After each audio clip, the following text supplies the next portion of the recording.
দেখো দড়ি দিয়ে ওপর থেকে যারা যে কথা বলছিলাম দড়ি দিয়ে ওপর থেকে নিচে নামানোর প্রক্রিয়া চলছে। দেখো যে সমস্ত কর্মীরা ওপরে ছিল, যারা আটকে ছিল, যে কথা বলছিলাম, দড়ি দিয়ে তাকে ওপর থেকে নিচে নামানোর ব্যবস্থা করা হচ্ছে।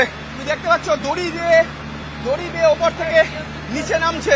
দেখো আগুন বাইরে থেকে যে লেলিয়ান শিখা রয়েছে, তুমি দেখতে পাচ্ছ যে এই মুহূর্তে যে কর্মী ওপরে আটকে গেছিল তাকে নামিয়ে আনার চেষ্টা চলছে এবং সে প্রাণের ঝুঁকি নিয়ে দড়ি বেয়ে এই মুহূর্তে নিচে নামছে, সেই ছবি আমরা দেখাচ্ছি। এবং বাইরে থেকে একই সঙ্গে দেখো জল ক্রমাগত হোস পাইপ থেকে দমকল কর্মীরা আগুন নেভানোর কাজ করছে। বাইরে এই মুহূর্তে আগুনের যে লেলিয়ান শিখা দেখা যাচ্ছিল, সেই আগুনের লেলিয়ান শিখা এই মুহূর্তে দেখা যাচ্ছে না, কিন্তু যে কালো ধোঁয়ায় গোটা গোটা এলাকা ফেঁকে গিয়েছে। দাদা কোথায় ছিলেন আপনি?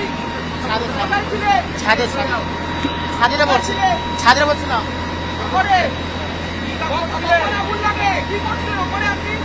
কাজ করতে এসেছিলাম। আমরা উঠেছি, তারপরে দেখতে পেয়েছি দুজন আছে। ওরা লাগছে। আমি দড়ি দিয়ে নেমেছি। দুজন আছে।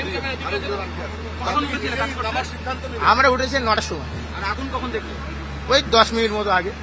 তখন জামা কাপড় খুলেছি, তারপরে আগুন কেমন ছিল, কতটা বড়? ওপরে কিছু বোঝা যায়নি, আমরা নিজের ছেলে ওপরে ছিলাম। আমরা পুরো টপে 10 তলা। এখন দুজন আছে, ওরা লাগছে। অন্য ফ্লোরে লোকজন ছিল, সেটা বলতে পারবো না। কাজ করতে উঠেছিল এই প্রসূন, এবং এই মুহূর্তে সে নেমে এসছে। যে প্রসূন নেমে এসছে, এবং আমি আরেকবার দেখাবো যে যেটা এই যে দোলনা যেটা নিয়ে কাজ করতে উঠেছিল, এর মাধ্যমে শেষ পর্যন্ত দড়ি বেয়ে নামতে সক্ষম হয়েছে এই প্রসূন। এবং 9টা নাগাদ সে কাজে ওঠে এবং 9:40 নাগাদ আগুন লাগে, এবং তারপর তিনি দমকল কর্মীরা উপরে পৌঁছে দেন। এবং এই মুহূর্তে এই যে দড়ি বেয়ে এই পাটা দোলনার সাহায্যে সে নেমে আসে।